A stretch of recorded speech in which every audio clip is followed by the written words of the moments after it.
పేరు సయ్యద్ సాదిక్ అలీ, రాజ్యాంగ పరిరక్షణ వేదిక జాతీయ అధ్యక్షులు, ఫౌండర్ని. నేను మీతోటి పాటు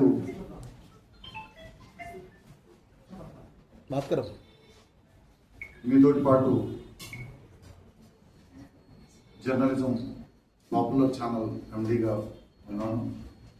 మీ పాత్రికేయ కులం వాడినే. మీ అందరికీ నమస్కారం.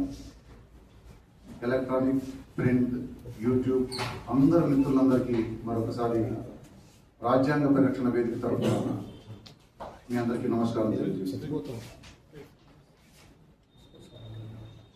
ఈరోజు దేశవ్యాప్తంగా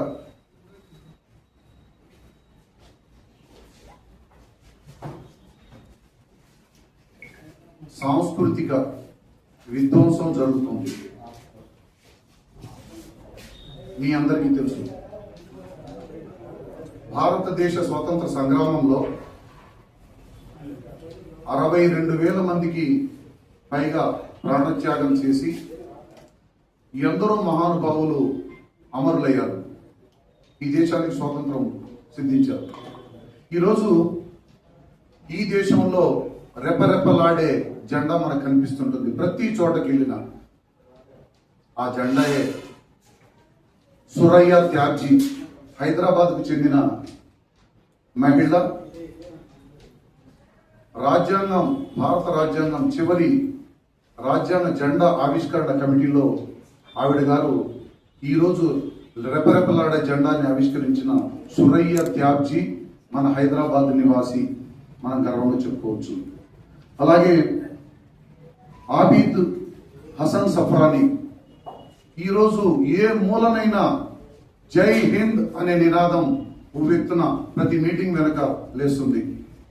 ఆయనే మన హైదరాబాదీ గర్వంగా చెప్పుకోవచ్చు. ఆ నినాదాన్ని ఇచ్చింది వారే. యూసఫ్ మెహర్, ఈయన గారు క్విట్ ఇండియా అని చెప్పేసి నినాదాన్ని ఇచ్చారు.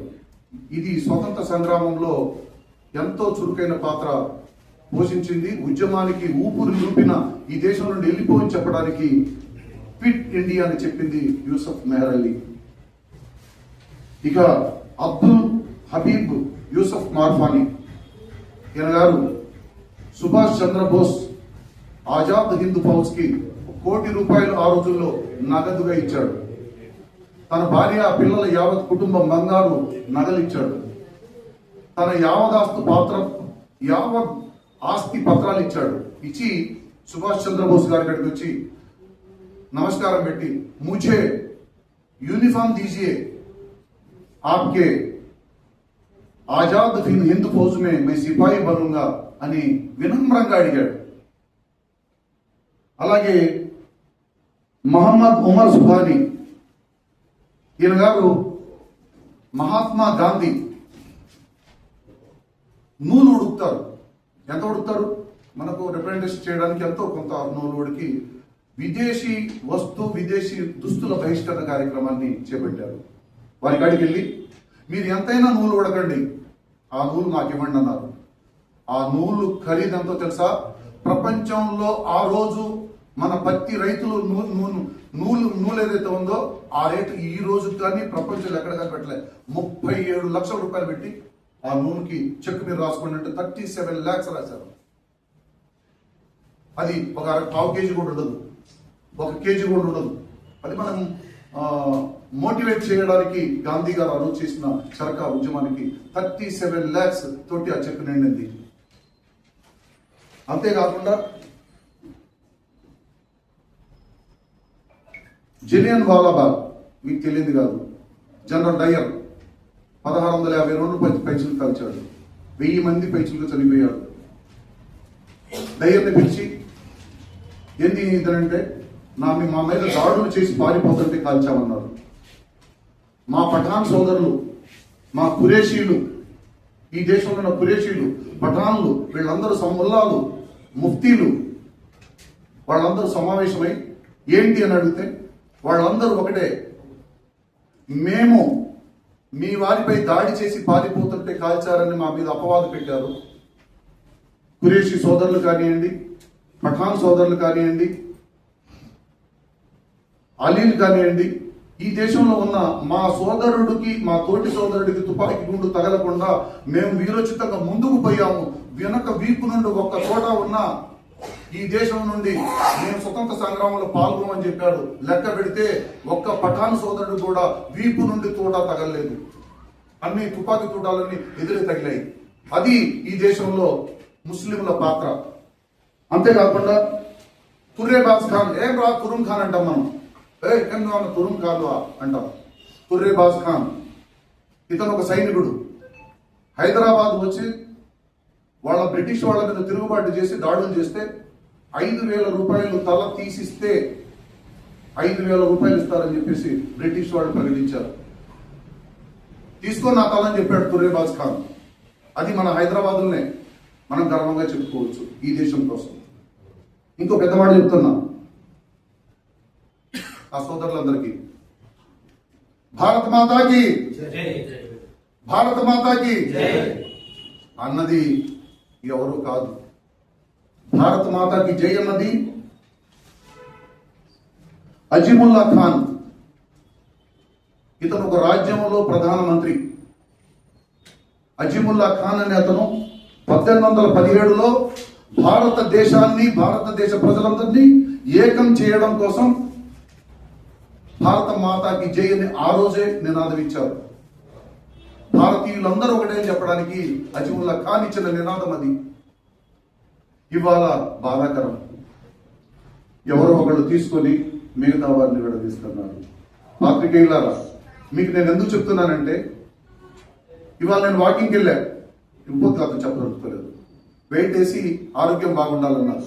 నేనన్నా నాలెడ్జ్ కూడా ఉండాలని చెప్పాను. బాగా దృఢంగా ఉన్నాడు, నాలెడ్జ్ దేనికైనా కొడతాడు. నాలెడ్జ్ కూడా ఉందనుకోండి, ఎక్కడో అతను బలం వాడాలో వాడతాడు. పాత్రికేయుల మనం ఇది 62,000 మందికి సంబంధించిన 62,000 మందికి సంబంధించిన స్వతంత్ర సంగ్రామంలో వీరమరణం పొందిన ముస్లిం సోదరుల చరిత్రను మేము కలెక్ట్ చేస్తున్నాం, పుస్తక రూపాన్ని దాల్చుతున్నాం. వీరికి సరిసమానంగా 62,000 మంది ఇతరులు ఎవరు పోలేదు. భారతదేశంలో ఒక్క చుక్క రక్తపు గుట్టు రాల్చని వాడు ఈ దేశంలో వెళ్తున్నాడు. No problem.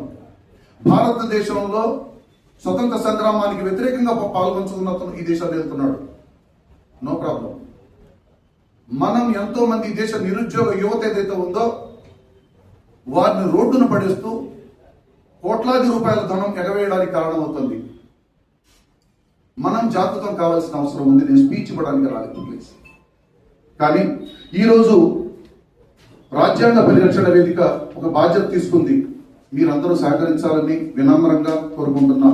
యావత్ భారతదేశ జాతికి, భారతదేశ మానవాళికి, కులాలకు మతాలకు అతీతంగా అందరినీ వినమ్రంగా వేడుకుంటుంది రాజ్యాంగ పరిరక్షణ వేదిక. ఏమని వేడుకుంటుంది? ఇవాళ ఈ దేశంలో గో సంపద ఉంది. గోవుని జాతీయ జంతువుగా ప్రకటించిన దాకా ఈ పోరాటం చేస్తామని చెప్తుంది రాజ్యాంగ పరిరక్షణ వేదిక. ఈ రోజు పాలకులు ఒక్క నిమిషంలో, ఒక్క పెన్నుతోటి 2 నిమిషాల్లో జాతీయ జంతువుగా ప్రకటించడానికి అవకాశం ఉంది. ఇన్ని త్యాగాలు చేసిన ముస్లిం సోదరులు రాజ్యాంగంలో గోవుని జాతీయ జంతువుగా ప్రకటించామని అంటే 5%, 2% మాత్రమే తినే పేదలు ఎవరైతే ఉన్నారో ఆ మాంసాన్ని కూడా త్యజించడానికి సిద్ధంగా ఉన్నారు. ఇవాళ గో ఏదైతే ఉందో దాన్ని విడనాడండి అని చెప్తున్నాం. ఒక బక్రీద్ పండగ రోజు, ఒకే ఒక్క బక్రీద్ పండగ రోజు గోవులపై దాడులు చేస్తూ అల్లరి